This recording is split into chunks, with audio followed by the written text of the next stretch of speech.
ನಮ್ಮ ಸನಾತನ ಹಿಂದೂ ಧರ್ಮದಲ್ಲಿ ಅಮಾವಾಸ್ಯೆ ದಿನಕ್ಕೆ ತುಂಬ ವಿಶೇಷವಾದ ಮಹತ್ವವನ್ನು ನೀಡಿದ್ದಾರೆ. ಈ ಬಾರಿ ಬಂದಿರುವಂಥ ಫಾಲ್ಗುಣ ಅಮಾವಾಸ್ಯೆ 10 ಮಾರ್ಚ್ 2024 ರವಿವಾರದ ದಿನ ಬಂದಿದೆ. ರವಿವಾರದ ದಿನ ಈ ಅಮಾವಾಸ್ಯೆ ಬಂದಿರುವ ಕಾರಣ ಇದರ ವಿಶೇಷತೆ ಇನ್ನಷ್ಟು ಹೆಚ್ಚಾಗಲಿದೆ. ಈ ದಿನ ಸೂರ್ಯದೇವರ ಕೃಪೆಯನ್ನು ಪಡೆದುಕೊಳ್ಳಲು ತುಂಬ ವಿಶೇಷವಾದ ದಿನವೂ ಆಗಿದೆ.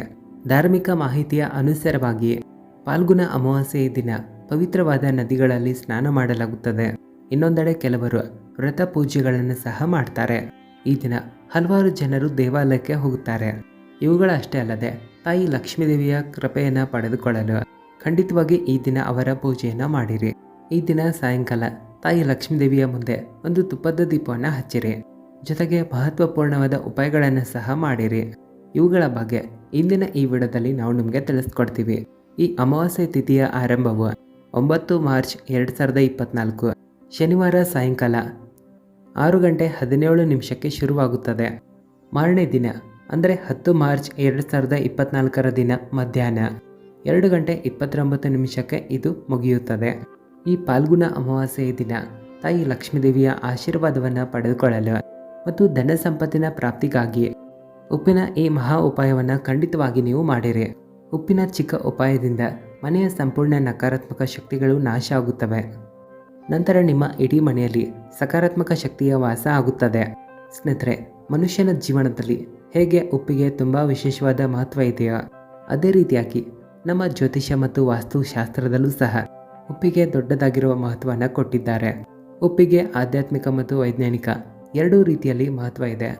ಒಂದು ವೇಳೆ ನಿಮ್ಮ ಜೀವನದಲ್ಲಿ ಉಪ್ಪಿನ ಬಳಕೆಯನ್ನು ಸರಿಯಾದ ರೀತಿಯಲ್ಲಿ ಮಾಡಿದ್ರೆ ಚಮತ್ಕಾರಿಕ ರೀತಿಯಲ್ಲಿ ಇದರ ಲಾಭಗಳನ್ನು ಕಾಣಬಹುದು. ಉಪ್ಪು ರಾಹುಕೇತುವಿನ ಕೆಟ್ಟ ಪ್ರಭಾವವನ್ನು ಸಹ ದೂರ ಮಾಡುತ್ತದೆ.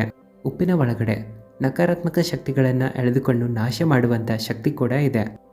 ಸೈಂಟಿಸ್ಟ್ಗಳ ಅನುಸಾರವಾಗಿ ಉಪ್ಪಿನ ಒಳಗಡೆ ಇರುವಂಥ ಕೆಲವು ತತ್ವಗಳು ಹೇಗಿವೆ ಅಂದರೆ ಇವು ನೆಗೆಟಿವ್ ಎನರ್ಜಿಗಳನ್ನು ಎಳೆದುಕೊಂಡು ನಾಶ ಮಾಡಿ ಪಾಸಿಟಿವ್ ಎನರ್ಜಿಗಳನ್ನು ರಿಲೀಸ್ ಮಾಡುತ್ತವೆ. ಇದರಿಂದ ವಾತಾವರಣ ಕ್ಲೀನಾಗಿ ಶುದ್ಧವಾಗಿ ಇರುತ್ತದೆ. ಉಪ್ಪಿನ ಸಹಾಯದಿಂದ ಗ್ರಹ ನಕ್ಷತ್ರಗಳನ್ನು ಶಾಂತವಾಗಿ ಮತ್ತು ಶಕ್ತಿಶಾಲಿಯನ್ನಾಗಿಸಬಹುದು. ಒಂದು ವೇಳೆ ಎಲ್ಲ ಗ್ರಹಗಳು ನಿಮಗೆ ಶುಭ ಪರಿಣಾಮವನ್ನು ಕೊಟ್ಟರೆ ಈ ಜಗತ್ತಿನಲ್ಲಿರುವಂಥ ಎಲ್ಲ ಸುಖ ಸಮೃದ್ಧಿ ನಿಮಗೆ ಸಿಗುತ್ತದೆ. ಇಲ್ಲಿ ಮಾನಸಿಕವಾಗಿ ನೆಮ್ಮದಿ ಕೂಡ ಸಿಗುತ್ತದೆ. ಈ ಮಾತಿನ ಅರ್ಥ ಕೆಲವು ಜನರ ಬಳಿ ತುಂಬ ಹಣ ಇರುತ್ತೆ, ಆದರೆ ಮನಸ್ಸಿಗೆ ನೆಮ್ಮದಿ ಇರೋದಿಲ್ಲ. ಇದರಿಂದ ಯಾವತ್ತಿಗೂ ಅವರು ದುಃಖದಲ್ಲಿರ್ತಾರೆ. ಇನ್ನೊಂದೆಡೆ ಕೆಲವು ಜನರು ಎಷ್ಟೇ ಕಷ್ಟಪಟ್ಟರೂ ಹಣಕಾಸಿನಲ್ಲಿ ವೃದ್ಧಿ ಕಾಣೋದಿಲ್ಲ. ಇಂಥ ಎಲ್ಲ ಸಮಸ್ಯೆಗಳಿಗಿರುವಂಥ ಸಮಾಧಾನ ಉಪ್ಪು ನೀಡುತ್ತದೆ.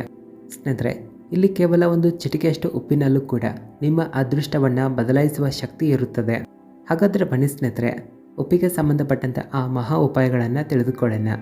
ಅದಕ್ಕೂ ಮುನ್ನ ನಿಮ್ಮಲ್ಲಿ ನಮ್ಮ ಒಂದು ಚಿಕ್ಕ ರಿಕ್ವೆಸ್ಟ್ ಇದೆ. ವಿಡಿಯೋವನ್ನು ಲೈಕ್ ಮಾಡಿ, ನಿಮ್ಮ ಸ್ನೇಹಿತರು ಕೂಡ ಶೇರ್ ಮಾಡಿರಿ. ಇಲ್ಲಿಯ ತನಕ ಚಾನಲ್ಗೆ ಸಬ್ಸ್ಕ್ರೈಬ್ ಮಾಡ್ಕೊಂಡಿಲ್ಲ ಅಂದರೆ ಈಗಲೇ ಸಬ್ಸ್ಕ್ರೈಬ್ ಮಾಡಿಕೊಂಡು ನೋಟಿಫಿಕೇಷನ್ ಆನ್ ಮಾಡಿ ಇಟ್ಕೊಳ್ಳಿ. ಇದರಿಂದ ಹೊಸ ವಿಡಿಯೋಗಳನ್ನು ನೀವು ಮಿಸ್ ಮಾಡದೆ ನೋಡಬಹುದು. ಹಾಗೆ ನಿಮ್ಮ ಬಳಿ ಸ್ವಲ್ಪ ಆದರೂ ಸಮಯ ಇದ್ದರೆ ಭಕ್ತಿಯಿಂದ ಕಾಮೆಂಟ್ ಬಾಕ್ಸ್ನಲ್ಲಿ ಜೈ ಶ್ರೀಕೃಷ್ಣ ಅಂತ ಬರೆಯಿರಿ. ಸ್ನೇಹಿತರೆ, ಉಪ್ಪಿನಲ್ಲಿ 4 ಪ್ರಕಾರದಲ್ಲಿ ಇವೆ.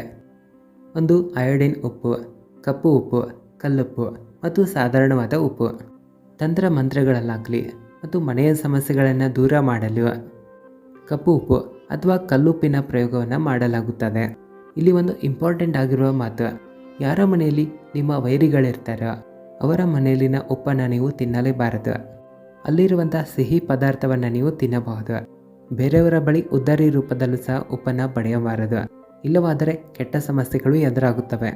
ಯಾರ ಮನೆಯಲ್ಲಿ ಒಳ್ಳೆಯ ಜನ ಇರ್ತಾರೋ ಅಂಥ ಮನೆಯ ಉಪ್ಪನ್ನು ತಿನ್ನಬೇಕು. ಯಾವತ್ತಿಗೂ ಉಪ್ಪನ್ನು ಆಗಲಿ ಉಪ್ಪಿನ ಪ್ಯಾಕೆಟನ್ನು ನೇರವಾಗಿ ಬೇರೆಯವರ ಕೈಯಲ್ಲಿ ಕೊಡಬಾರದು. ಅದನ್ನು ಕೆಳಗೆ ಇಟ್ಟು ಅವರಿಗೆ ತೆಗೆದುಕೊಳ್ಳಲು ಹೇಳಬೇಕು.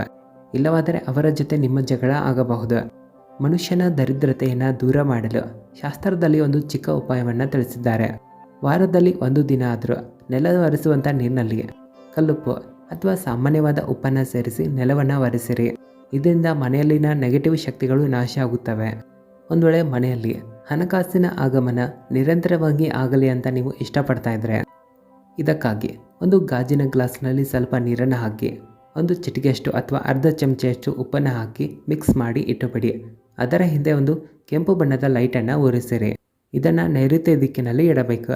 ಇದರಿಂದ ಧನ ಸಂಪತ್ತಿನಲ್ಲಿ ವೃದ್ಧಿ ಆಗುತ್ತಲೇ ಇರುತ್ತದೆ. ಯಾವಾಗ ನೀರು ಒಣಗಿ ಹೋಗುತ್ತದೆಯೋ ಆ ಗ್ಲಾಸನ್ನು ಸ್ವಚ್ಛಗೊಳಿಸಿ ನೀರನ್ನು ಬದಲಾಯಿಸಿರಿ. ಒಂದು ವೇಳೆ ನಿಮ್ಮ ಮನೆಯಲ್ಲಿರುವಂಥ ಚಿಕ್ಕ ಮಕ್ಕಳಿಗೆ ಯಾವುದಾದ್ರೂ ಕೆಟ್ಟ ದೃಷ್ಟಿಗಳು ಅಂಟಿಕೊಳ್ತಾ ಇದ್ದರೆ ಒಂದು ಚಿಟಿಕೆ ಉಪ್ಪನ್ನು ತೆಗೆದುಕೊಂಡು ಅವರ ತಲೆಯ ಮೇಲಿಂದ 7 ಬಾರಿ ಇಳಿಸಿ ತೆಗೆದು ಉಪ್ಪನ್ನು ನೀರಿನಲ್ಲಿ ಹರಿಬಿಡಬೇಕು. ಮನೆಯ ನಲ್ಲಿ ನೀರಿನಲ್ಲೂ ಸಹ ಇದನ್ನು ಬಿಡಬಹುದು. ಇದರಿಂದ ಕೆಟ್ಟ ದೃಷ್ಟಿ ತಕ್ಷಣವೇ ದೂರ ಆಗುತ್ತದೆ. ಒಂದು ವೇಳೆ ನಿಮ್ಮ ಮೇಲೆ ಯಾವುದಾದ್ರೂ ನಕಾರಾತ್ಮಕ ಶಕ್ತಿಗಳು ಅಂಟಿಕೊಂಡಿವೆ ಅಂತ ಅನಿಸ್ತಾ ಇದ್ದರೆ ಒಂದು ಮುಷ್ಟಿ ಸಾಧಾರಣವಾದ ಉಪ್ಪನ್ನು ತೆಗೆದುಕೊಂಡು ಸಾಯಂಕಾಲ ನಿಮ್ಮ ತಲೆಯ ಮೇಲಿಂದ 3 ಬಾರಿ ಎಳಿಸಿ ತೆಗೆಯಿರಿ. ಮನೆಯ ಮುಖ್ಯ ದ್ವಾರದಿಂದ ಇದನ್ನು ಆಚೆ ಎಸೆದು ಬಿಡಿ. ಈ ರೀತಿ ನಿರಂತರವಾಗಿ 3 ದಿನ ಮಾಡಬೇಕು. ಇದರಿಂದ ಆ ದೋಷ ನಷ್ಟ ಆಗುತ್ತದೆ. ಮನೆಯಲ್ಲಿ ಯಾರಾದರೂ ಅನಾರೋಗ್ಯದಿಂದ ಬಳಲ್ತಾ ಇದ್ದರೆ ಅವರಿಗೆ ಪೂರ್ವ ದಿಕ್ಕಿನತ್ತ ತಮ್ಮ ತಲೆ ಇಟ್ಕೊಂಡು ಮಲಗಲು ಹೇಳಬೇಕು. ಅವರು ಮಲಗುವಂಥ ಕೋಣೆಯಲ್ಲಿ ಒಂದು ಬಟ್ಟಲಲ್ಲಿ ಕಲ್ಲುಪ್ಪಿನ ತುಂಡುಗಳನ್ನು ಹಾಕಿ ಇಟ್ಟುಬಿಡಿ. 1 ವಾರದ ನಂತರ ಅವುಗಳನ್ನು ಬದಲಾಯಿಸಿರಿ. ನಿಧಾನವಾಗಿ ಆರೋಗ್ಯದಲ್ಲಿ ಅವರು ವೃದ್ಧಿಯನ್ನು ಕಾಣುತ್ತಾರೆ. ಒಂದು ವೇಳೆ ಗಾಜಿನ ಪಾತ್ರೆಯಲ್ಲಿ ನೀವೇನಾದರೂ ಉಪ್ಪನ್ನು ಇಟ್ಟರೆ ನಿಮ್ಮ ಜೀವನದಲ್ಲಿ ರಾಹುಕೇತುವಿನ ನಕಾರಾತ್ಮಕ ಪ್ರಭಾವ ಬೀಳೋದಿಲ್ಲ.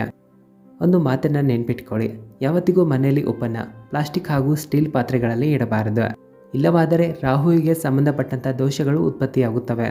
ಒಂದು ವೇಳೆ ಬಾತ್ರೂಮ್ ಆಗಲಿ ಟಾಯ್ಲೆಟ್ನಲ್ಲಿ ಗಾಜಿನ ಬಟ್ಟಲಲ್ಲಿ ಉಪ್ಪನ್ನು ತುಂಬಿ ಇಟ್ಟರೆ ಅಲ್ಲಿರುವಂಥ ಎಲ್ಲ ನಕಾರಾತ್ಮಕ ಶಕ್ತಿಗಳು ನಾಶ ಆಗುತ್ತವೆ. ಒಂದು ಮಾತನ್ನು ಯಾವತ್ತಿಗೂ ನೆನಪಿಡಿ, ರಾತ್ರಿಯಾಗಲಿ ಹಗಲಿನ ಸಮಯದಲ್ಲಿ ಯಾವತ್ತಿಗೂ ಮನೆಯ ಟಾಯ್ಲೆಟ್ ಆಗಲಿ ಬಾತ್ರೂಮ್ ಬಾಗಿಲುಗಳನ್ನು ಓಪನ್ ಮಾಡಿ ಇಡಬಾರದು. ಇಲ್ಲವಾದರೆ ಅಲ್ಲಿರುವಂಥ ಕೆಟ್ಟ ಶಕ್ತಿಗಳು ಮನೆಯ ತುಂಬ ಹರಡುತ್ತವೆ. ಮನೆಯಲ್ಲಿ ಧನ ಸಂಪತ್ತಿನಲ್ಲಿ ವೃದ್ಧಿ ಆಗಬೇಕಂದ್ರೆ ಒಂದು ಗಾಜಿನ ಬಟ್ಟಲಲ್ಲಿ ಉಪ್ಪನ್ನು ಹಾಕಿ ಅದರಲ್ಲಿ ಒಂದು 5 ಲವಂಗಗಳನ್ನು ಹಾಕಿ ಮುಚ್ಚಿ ಇಡಬೇಕು. ಇದನ್ನು ಉತ್ತರ ದಿಕ್ಕಿನಲ್ಲಿ ಇಟ್ಟರೆ ಒಳ್ಳೆಯದು. ಒಂದು ವೇಳೆ ನಿಮ್ಮ ಕುಂಡಲಿಯಲ್ಲಿ ಚಂದ್ರಗ್ರಹ ದುರ್ಬಲ ಆಗಿದ್ದರೆ ನೀವು ಸಮುದ್ರ ಅಥವಾ ಸಾಮಾನ್ಯವಾದ ಉಪ್ಪನ್ನು ಅಡುಗೆ ಮಾಡೋದ್ರಲ್ಲಿ ಬಳಸಬಾರದು. ಇದರ ಬದಲಿಗೆ ಕಲ್ಲುಪ್ಪನ್ನು ನೀವು ಬಳಸಿರಿ. ಇದರಿಂದ ರಕ್ತಕ್ಕೆ ಬಿಪಿಗೆ ಸಂಬಂಧಪಟ್ಟಂಥ ಸಮಸ್ಯೆಗಳಿದ್ದರೂ ದೂರ ಆಗುತ್ತವೆ. ಸ್ನಾನ ಮಾಡುವಂಥ ನೀರಿನಲ್ಲಿ ಒಂದು ಚಿಟಿಕೆಯಷ್ಟು ಉಪ್ಪನ್ನು ಹಾಕಿ ಸ್ನಾನ ಮಾಡಿದ್ರೆ ಶರೀರದಲ್ಲಿರುವಂಥ ನಕಾರಾತ್ಮಕ ಶಕ್ತಿಗಳು ನಾಶ ಆಗುತ್ತವೆ. ಕೆಟ್ಟ ದೃಷ್ಟಿ ಇದ್ದರೂ ದೂರ ಆಗುತ್ತವೆ. ಇಲ್ಲಿ ಯಾವಾಗ ಯಾರು ದೃಷ್ಟಿ ತೆಗಿತಾ ಇರ್ತಾರೋ ದೃಷ್ಟಿ ತೆಗೆಯುವಂಥ ವ್ಯಕ್ತಿಗಳು ಒಳ್ಳೆಯ ಧಾರ್ಮಿಕ ಪ್ರವೃತ್ತಿಯನ್ನು ಹೊಂದಿದ ವ್ಯಕ್ತಿಯಾಗಿರಬೇಕು ಅಥವಾ ಮನೆಯ ಹಿರಿಯರಿದ್ದರೂ ನಡೆಯುತ್ತದೆ. ಇದರಿಂದ ಹೆಚ್ಚಿನ ಲಾಭಗಳು ಸಿಗುತ್ತವೆ. ಮನೆಯಲ್ಲಿ ಏನಾದರೂ ಗಂಡ ಹೆಂಡತಿಯ ನಡುವೆ ಜಗಳ ಆಗ್ತಾ ಇದ್ದರೆ ಗಾಜಿನ ಬಟ್ಟಲಲ್ಲಿ ಉಪ್ಪನ್ನು ತುಂಬಿ ಗಂಡ ಹೆಂಡತಿ ಮಲಗುವಂಥ ಕೋಣೆಯಲ್ಲಿ ಇಟ್ಟುಬಿಡಬೇಕು. ಇದಲ್ಲದೆ ಕಲ್ಲುಪ್ಪಿನ ಒಂದು ತುಂಡನ್ನು ನಿಮ್ಮ ಬೆಡ್ರೂಮ್ನಲ್ಲಿ ಇಡಬಹುದು. ಇದರಿಂದಲೂ ಅಲ್ಲಿರುವಂಥ ಕೆಟ್ಟ ಶಕ್ತಿಗಳು ನಾಶ ಆಗುತ್ತವೆ. ಈ ತುಂಡನ್ನು ನೀವು ತಿಂಗಳಿಗೆ 1 ಬಾರಿ ಬದಲಾಯಿಸಿರಿ. ಯಾರಿಗೆ ವ್ಯಾಪಾರದಲ್ಲಿ ನಷ್ಟ ಆಗ್ತಾ ಇರುತ್ತದೆಯೋ ಅಂಥವರು ಪುಡಿ ಮಾಡಿದ ಉಪ್ಪನ್ನು ತೆಗೆದುಕೊಂಡು ಅವರ ತಲೆಯ ಮೇಲೆ 3 ಬಾರಿ ತಿರುಗಿಸಬೇಕು. ಆನಂತರ ಮನೆ ಮುಖ್ಯದ್ವಾರದ ಆಚೆ ಎಸೆದು ಬಿಡಬೇಕು. ಈ ರೀತಿ ನಿರಂತರವಾಗಿ 3 ದಿನ ಮಾಡಬೇಕು. ಇದರಿಂದ ನಿಮ್ಮ ಎಲ್ಲ ಸಮಸ್ಯೆಯ ಅಂತ್ಯ ಆಗುತ್ತದೆ. ಒಂದು ವೇಳೆ ನಿಮಗೆ ನಿದ್ರೆ ಬರ್ತಾ ಇಲ್ಲ ಅಂದರೆ ಇಡೀ ರಾತ್ರಿ ಚಿಂತೆ ಕಾಡ್ತಾ ಇದ್ದರೆ ನೀರಿನಲ್ಲಿ ಉಪ್ಪನ್ನು ಸೇರಿಸಿ ಕೈಕಾಲು ಮುಖವನ್ನು ಚೆನ್ನಾಗಿ ತೊಳೆದುಕೊಂಡು ಮಲಗಿರಿ. ಇದರಿಂದ ನಿಮ್ಮಲ್ಲಿನ ನಕಾರಾತ್ಮಕ ಶಕ್ತಿಗಳು ನಾಶಗೊಳ್ಳುತ್ತವೆ. ನಿದ್ರೆ ಕೂಡ ಚೆನ್ನಾಗಿ ಬರುತ್ತದೆ.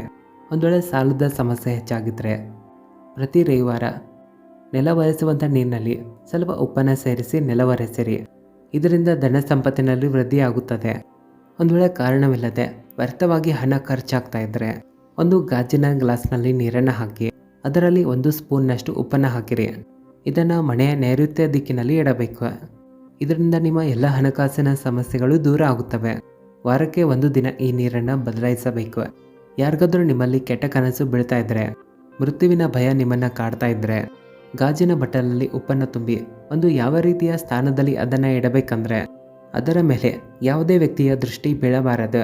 ಇದರಿಂದ ನಿಮ್ಮ ಭಯ ನಷ್ಟ ಆಗುತ್ತದೆ. ವಿಡಿಯೋ ಇಷ್ಟ ಆದರೆ ಜೈ ಶ್ರೀಕೃಷ್ಣ ಅಂತ ಕಾಮೆಂಟ್ ಹಾಕಿ ಚಾನಲ್ಗೂ ಕೂಡ ಸಬ್ಸ್ಕ್ರೈಬ್ ಆಗಿ ವಿಡಿಯೋವನ್ನು ಎಲ್ಲರಿಗೂ ಶೇರ್ ಮಾಡಿ. ಧನ್ಯವಾದಗಳು.